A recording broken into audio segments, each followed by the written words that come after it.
Hello and welcome to Green Angle. I am Esther Mokbariola.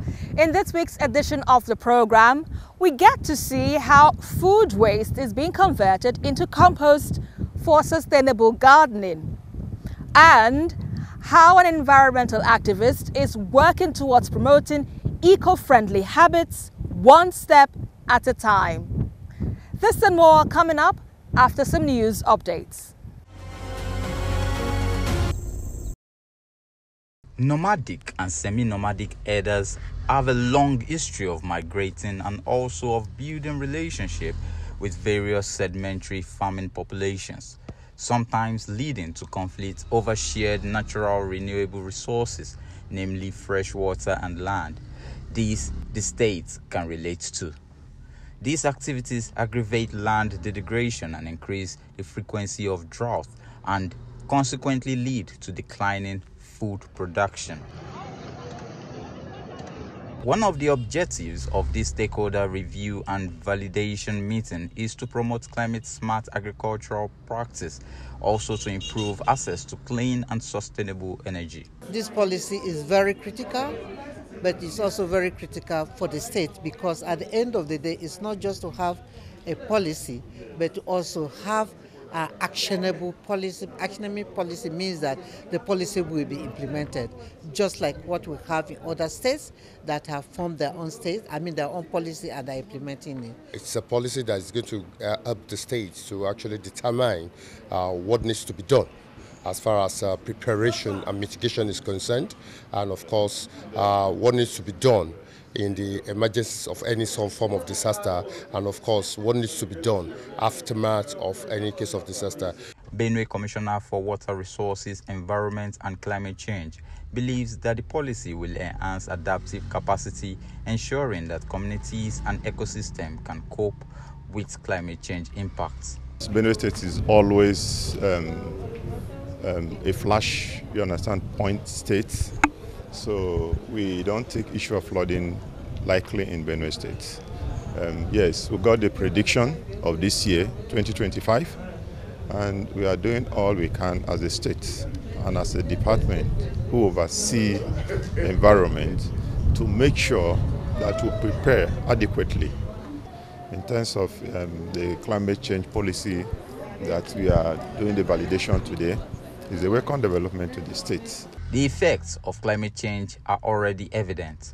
Stakeholders is expected to develop and implement adaptive strategies that build resilience and promote sustainable practices. Leading the inspection team, Commissioner for the Environment and Water Resources, Tokumbo Wahab, visited the market to assess compliance levels. While expressing his dissatisfaction with previous infractions, he urged the traders to adopt proper hygiene practices to prevent health hazards. If you take care of the land will take care of you. It's just logical. But when you are just concerned about the naira and kobo you make, and you fail to take care of your environment, you invite what has befallen you in the past few days or weeks. We shall go around every nook and cranny of Lagos State, every marketplace where we have our alignments. Because if there's a flood, you people will be abusing government. Traders, acknowledging their lapses, pleaded with the state government to lift the closure, promising to uphold sanitation regulations moving forward. Sir, we are seizing this opportunity to assure you we are law-abiding, to assure you that we are going to comply. You said you are going to use carrot and stick approach. You have used stick on us. Please, introduce carrots. Please, we want the carrots. And we are going to abide by the rules and regulations. After several appeals, the commissioner made an announcement that brought relief to the traders. Nobody in government will want to inflict pain on his own citizens. No. I'm a market in lady. But we don't want to open it and come back a few weeks down the road to shut it again. So please, everything that you agree, everything we have discussed, stick to them to the letter. In recent months, Markets such as Idera in Oshodi, Mile 12, Ladipo and Oyingbo have faced similar closures over sanitation violations. Commissioner for the Environment Tokumbo Wahab highlighted the importance of these enforcement actions in protecting public health and ensuring compliance with environmental regulations.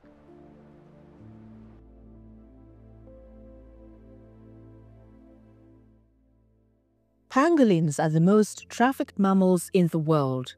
They account for nearly 20% of the illegal wildlife trade. With their unique armor of scales, they might seem invincible, but these very scales are the reason they are being wiped out. Every year, a single pangolin can consume up to 70 million ants and termites, making them nature's pest controllers. Beyond their ecological role, pangolins hold cultural significance. In Africa, they are seen as symbols of wisdom and good fortune. But that respect hasn't been enough to save them. In Nigeria, we were blessed with 3 species: the giant pangolin, the white-bellied, and the black-bellied pangolin. But as I speak to you, the giant pangolin is functionally extinct. Those guys grow big, they grow to be almost 30 kg, but they are functionally extinct in Nigeria. They've eaten everything. These pangolins are wanted. They are very high demand in the black market in Asia because their scales is believed to be medicinal, So the scales is believed to cure everything from high blood pressure to hypertension, because the scale protects the pangolin. They think it will protect man from evil spirits, used as aphrodisiac. You just name it. In 2023, Nigeria took a bold step by publicly burning $1.4 million worth of seized pangolin scales. This was the first destruction of wildlife contraband in nearly 3 decades, sending a strong message against poaching and trafficking. In the last 5 years, I have seen changes that gives me a little bit of hope. The government is becoming more aware of its role in biodiversity protection, and they are doing more. Enforcement is still very low, but yes, it's beginning to pick up. The Nigerian Customs, NISRIA, they are beginning to do their bit. As I'm talking to you, I know that next week the Ministry of Environment will go from state to state in a bid to educate these places where bushmeat are found. But laws alone won't save the pangolins. It will take all of us, governments, conservationists, and everyday people to protect these ancient creatures.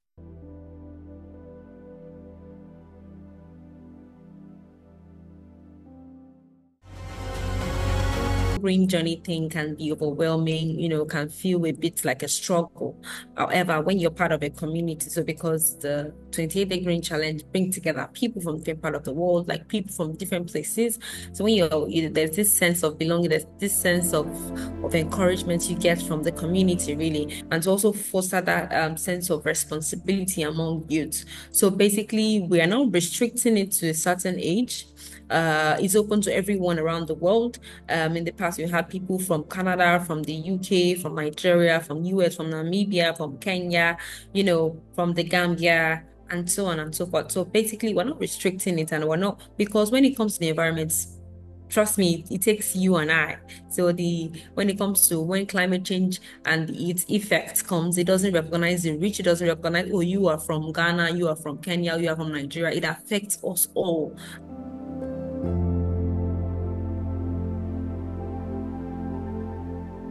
Basically, when it comes to the environment, whatever perception people have in terms of, also, it will regenerate, it will rotten. You find out that now we have more plastic that don't even rotten. It cannot rotten, it cannot biodegrade, and they're everywhere flying around, causing different, harm to our health. So it's not just about the health. When you're in a clean environment, you function properly. You function in a more sane way, right? And you find out that when it comes to taking care of the environment as well, you're not just doing it for yourself, you're doing it for others as well, because other people also like thrive in a great environment. So you find out that it's like a service to humanity, because it's not just for you alone, but it's for you and others.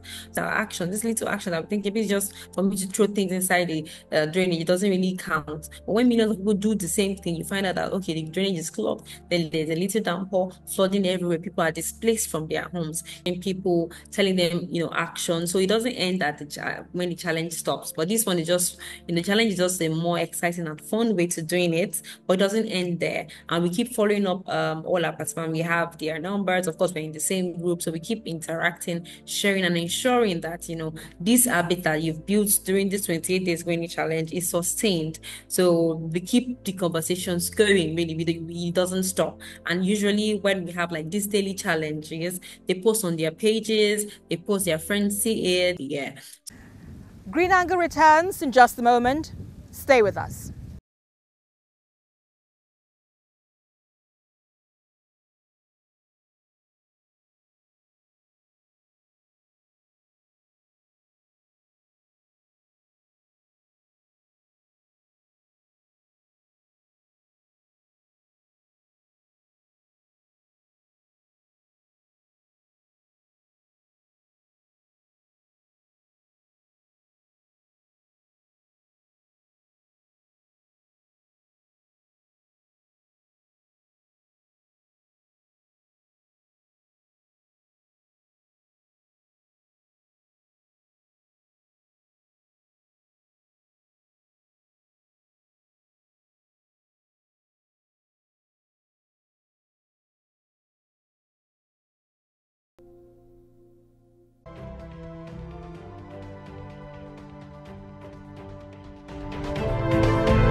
So food waste, just like any other kind of waste, is being generated by, of course, human beings.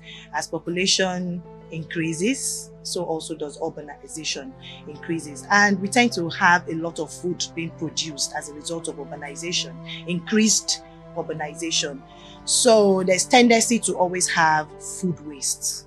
So that being established, food waste usually would end up at the dump sites and contributing to a low lot of emissions of methane in the dump site. And that is a very huge part of the greenhouse gases being emitted into the atmosphere. And we're trying to curb that. From your food waste that you have termed waste, it is a resource for me and for several people who have adopted that food waste is now a resource. Food waste is now something that can be used to grow one's food. Food waste can now be categorized as something that can be used to grow a healthy food for yourself, for your family, and for your society. So the process of making the food waste is what people need to, get used to. I mean, it's really pretty simple steps to achieve that and get your own compost at home.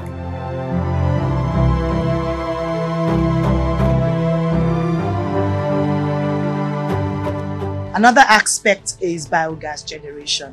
So you can also use your food waste to generate biogas. The difference between composting and biogas is that, for composting, there are specific organic matter that needs to be included in your compost pile. But for biogas, you can use virtually everything you generate at home. And that can produce electricity, it can produce energy, to give you more cooking gas, just as a supplementary gas for your regular cooking gas at home. And it can also be used to power your generator.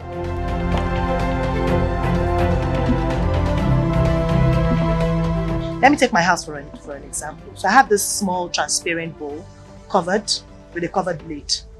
So what I do is, after I have finished cooking yam, or peeling yams rather, I cut them into pieces, and this is very specific so that the breakdown process can be faster. So I carry the yam peels and put it in that bowl. When I'm done with the eggshells as well, I rinse it off and then crush it and put it in that same bowl. My pepper, the stalk, the onion wraps and all of that, I put it in a separate. So all of those things would also be kept in the compost bin, the small one in my kitchen. At night, the components of that bin must end up in a larger bin outside. Of course, you don't want, because by tomorrow morning, by the following morning, it will be smelling. So you don't want that. So you put it in the compost bin outside.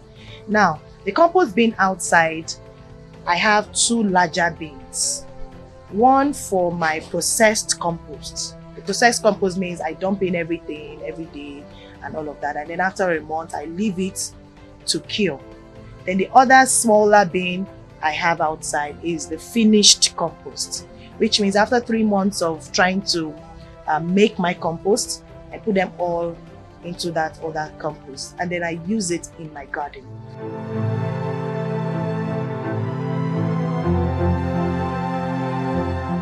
Now, how do I encourage people to have gardens, even if you live in a small apartment in Lagos State, an urban city like Lagos? If you look around me here, I have things like paint buckets, used paint buckets. I have sacks, I have bags, grow bags, I have tires, and I have used buckets. All of these things I have used to encourage myself to grow food for myself.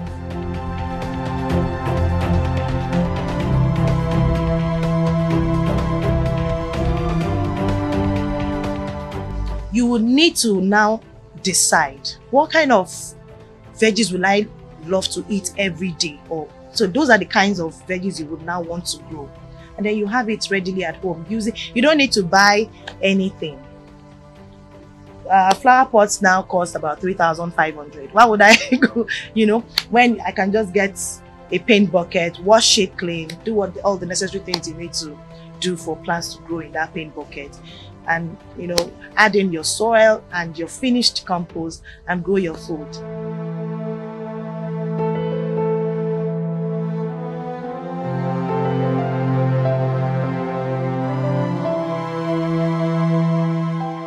To have a very good compost, which we call finished compost, it will take you about 3 months or more. But from 3 months, you should be able to get a good compost, from your compost pile. So, and that's taking into consideration some specific factors like your bacteria, moisture level, the air, and how frequently you turn your compost pile. So those are the factors that are responsible for, getting a finished compost in 3 months.